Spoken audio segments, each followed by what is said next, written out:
Hi everyone, I'm Hayden, and today I'll be taking a look at the Transformers Legacy Evolution Core Class Snarl, as well as the completed Dinobot Combiner Volcanicus. Since this is the last of my Core Class Dinobot reviews, you should probably go watch the other ones before this. The link will be in the description.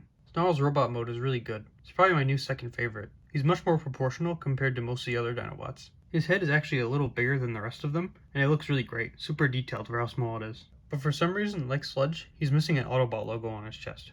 Snarl's articulation is pretty good. He's one of the only ones to have elbows, but since they aren't ball jointed, they can't swivel at all, which does limit his articulation a bit, but it's not the worst. For accessories, Snarl comes with this very little sword. It is very, very small, and it doesn't really look that cool, but it's unique compared to the other Dinobots, I guess.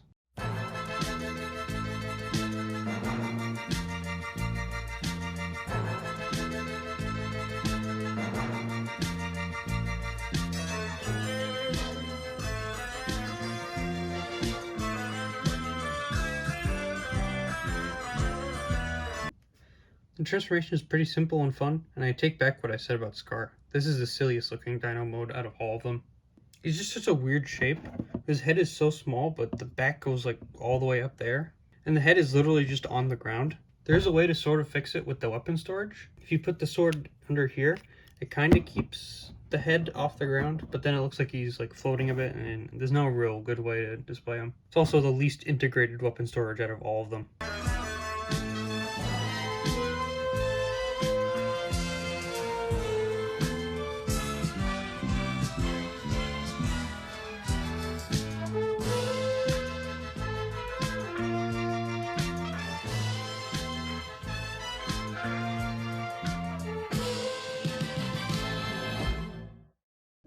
Snarl turns into the right leg and is the final piece of the combiner.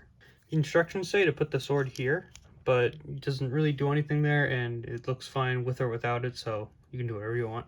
Now that I have all of them, we can finally take a look at the completed combiner, Volcanicus.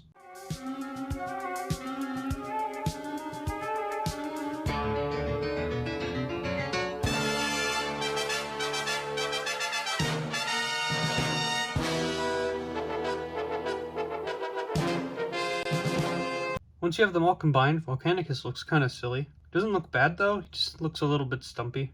I think the lack of proper feet just looks kind of weird and it just cuts off. I feel like if he had just that little extra bit of height, it would look much better. His articulation also is kind of weird. The legs are fine, except when you bend Grimlock, it does, oh, of course it's not going to do it now, but usually this part will pop off and it'll show Grimlock's little head.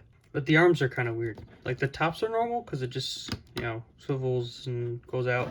But the way the elbows are, it's like the waist swivel of the robot is where the bicep swivel is, but then like it only bends this way unless you swivel it. So it makes it kind of hard to pose sometimes. But it isn't impossible to get him into some cool poses. Sadly, the combiner does not come with any accessories. I guess you could give it Snarl's sword, but like it just kind of looks like a little knife in his hands. But the hands do have spots for effect parts, so that's something, I guess. Overall, Core Class Volcanicus is a really cool combiner. I just think it's cool that figures this small can combine into something that actually resembles a robot. Thank you for watching. I hope you enjoyed this video. If you did, please leave a like and subscribe, and comment what you think I should review in the future.